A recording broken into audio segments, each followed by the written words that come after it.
This is 3 strikes you're out with Burke and George. 3 questions. We're talking NFL and some other things. We're going to start. Who's coming out of the AFC? Burke, you want to start with this? For me, it's simple. Kansas City Chiefs the best team in the AFC. They're going to go Thursday night. Raiders, Chiefs, not going to be a close game. I think the Chiefs are going to blow everyone out of the water. And I'm dead serious. You're hearing that here first. I believe this because I believe the Chiefs have the second best defense in the NFL besides Seattle, who they will play in the Super Bowl. The Kansas City Chiefs are the most well-rounded team in the NFL. They have a receiving core that's legitimate. They have a running back game that's legitimate. They have an offensive line that can play. And they, to me, have the best secondary with Marcus Peters. Burke, you're missing one key factor in that. The quarterback. Alex Smith is a proven quarterback. What is Alex Smith? I don't think he is. I don't think he's ever made it past the AFC Championship game. I think his defense brings him to defense wins championships. It hasn't up until this point for him. He's had because he hasn't had a defense that's good. He's had a top. What is Tom Holly is finally healthy. Tom Holly has been good for the past 5 years. Yes, and they didn't have Marcus Peters for 5 years, did they? Oh no, he was drafted last year, and he won the rookie defensive player of the year last year for a reason. Why? Because he's probably the best corner in the league right now, besides Richard Sherman. If you ask the fact of the matter is, Kansas City, I don't think they're going to get wild cards. They're going to win. They're going to win their division. Okay, they will go to Foxborough and they will be the New England Patriots.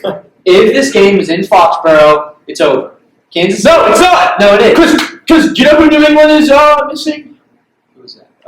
The best non-quarterback player on offense, and his name is Rob Gronkowski. Rob Gronkowski changes the game for New England. He does. He gives Brady a weapon over the top. He's the only.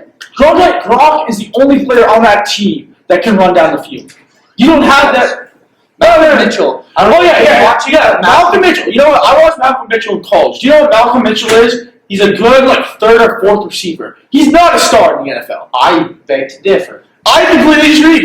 I watched Malcolm Mitchell for 3 years in Georgia. And you know what I saw? I saw a guy that's good. He can play in the slot. He can play a little bit outside. But Malcolm Mitchell doesn't get it. Malcolm Mitchell is no Rob Gronkowski. Yeah, no shit. But that's the beauty of Bill Belichick. He sees a receiver that has potential, who hasn't been great in college, and Malcolm Mitchell is going to get covered by Marcus Peters, and Marcus Peters is going to cover him so tight. Marcus Peters is going to cover Edelman. Good. And then Edelman is shut down. And you know if that league's open? And then Eric Berry has to go. That leaves the second best tight end in the league open, arguably the second best, Marcellus Bennett. And Jimmy Graham just doesn't exist. I said arguably. Second best. Martellus, by the numbers, Martellus Bennett, I believe right now is one top. That's just a joke. That's just because they always favor New England. We call Bill Belichick probably pays off Pro Football Focus, because there's no way Martellus Bennett is the second best tight end in the NFL. I don't think he's the second best, but I think he's top 5. Yeah, top 5. He's not. He's no Jimmy Graham. I'd still take Jordan Reed. I'd take him over Travis Kelce. I'd take Travis Kelce any day over the league over Martellus Bennett. I would. Have you seen how good Travis Kelce can be? I have. Have you seen how good Bennett can be? Yeah, he played okay, but he's not special. New England's system benefits tight ends. It has for so many years. Yeah, and it's 2 tight end sets, and now that ability. And we're not even talking about New England's biggest weakness. We're talking about their weaknesses on offense. New England's weaknesses lie on the defensive side of the ball. I agree. I don't know why we're talking about the offensive side. Because their offensive side has holes. Okay, comparing offense of the Patriots and the Chiefs, who do you take? I'll take New England. I'll take New England, but I will take the Jets. I will take the Chiefs defense to shut down, to limit Brady to 25 points. I believe that the Chiefs offense can easily score 25 points on New England. I think 25 points is plenty. I disagree. I think the Chiefs, because you know what, we're not even talking about the Chiefs defensive side of the ball scores points as well. They're like Alabama. They get scored on 30 points. This weekend they got scored. The Broncos. They played an offense that to me is better than New England. The Broncos scored a ton of points on them. The Broncos don't have a good offense. Yes, this is also November, right? Until defenses show up in January. Well, their defense is by far the most talented in the AFC, and there's nobody denying. They didn't have Gronk last year, and they beat the Chiefs. I agree, but I don't think they can stop Brady. I think Brady will be able to put up. I think he'll be able to put up. Brady's not having as good as years he has been. You know? Are you kidding me? Hey, did you watch the Jets game? Did you watch the game last week? Yeah, I watched the game last week. And do you know who that game was against? The LA Rams. Yeah, one of the top-ranked defenses, actually. Regular The top 10 defense. And they made. You know who the quarterback is? Jared Goff. They can't score a single point on offense. But you know what? Todd Gurley is actually a great back, and we shut him down. Todd Gurley hasn't been playing well this season. There's no denying that. Todd Gurley has not had a good year at all. That's completely. You're right, but we made him look like. Because every team that's played him has made him not look that good. He's not having a good year. Their offense is terrible. It's the worst offense in the NFL besides probably Minnesota. Or Cleveland. Well, as you said, when we say bad, Cleveland's all dirty. The Chiefs lose to the Raiders. Next Okay, time. who's coming out of the NFC? NFC Championship game, I have the Seattle Seahawks versus the Dallas Cowboys. And I think Seattle will win quite handedly, actually. And my third team coming out of the NFC, kind of a sleeper pick.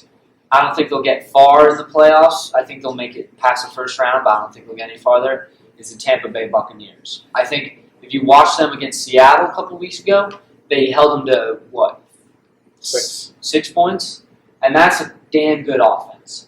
And I think Jameis Winston, he's not there yet, but give him a couple more years to develop, and he's going to be a top 5 quarterback in the league. He makes too many mistakes right now to be a deep playoff contender, but I think they're going to win the NFC South.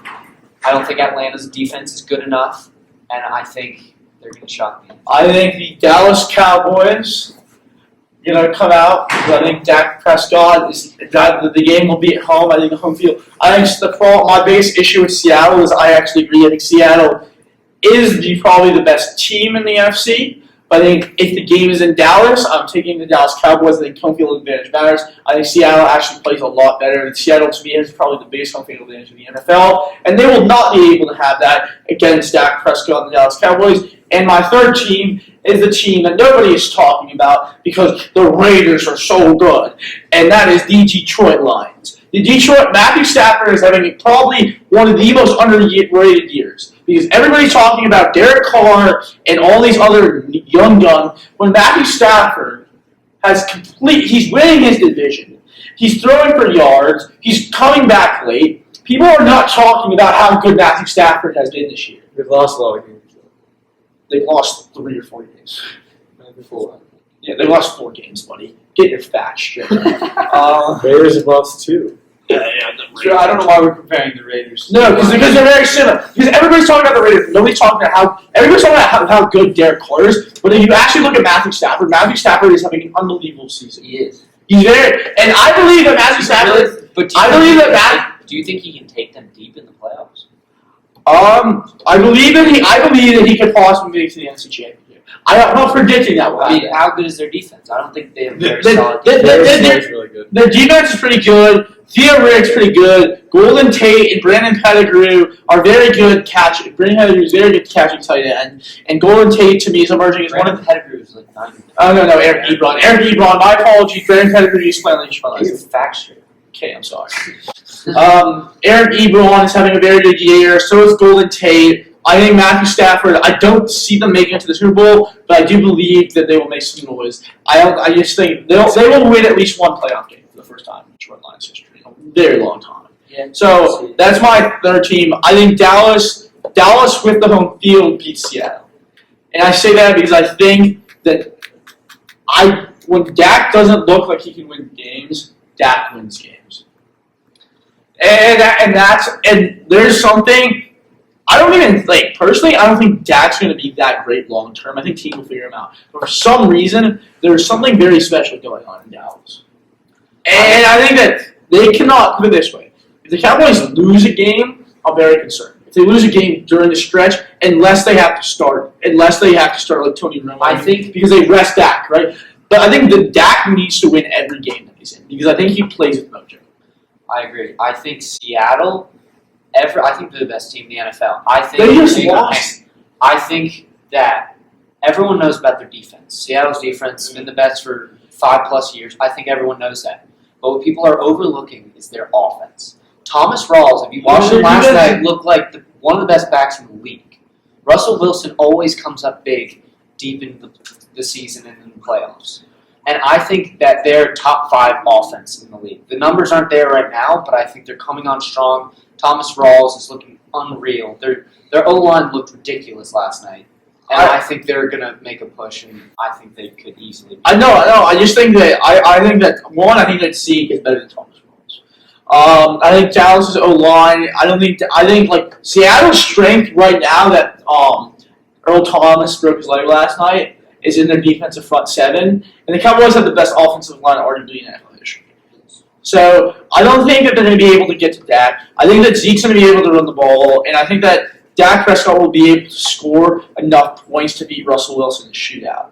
Because Seattle's strength is, yes, I actually agree with you. I think Seattle's offense is very underrated as well. But Seattle's strength to me has always been in their defense. And their defense is going to look a lot weaker without Earl Thomas. Because Earl Thomas is one of their prime players. Yes, they can still recover because of Chancellor. And they still have Richard Sherman. I'm not denying. Their secondary will still be good. But Earl Thomas was that core. I think that Dak will be able to score enough points on that defense for the Cowboys to win the shootout. All right.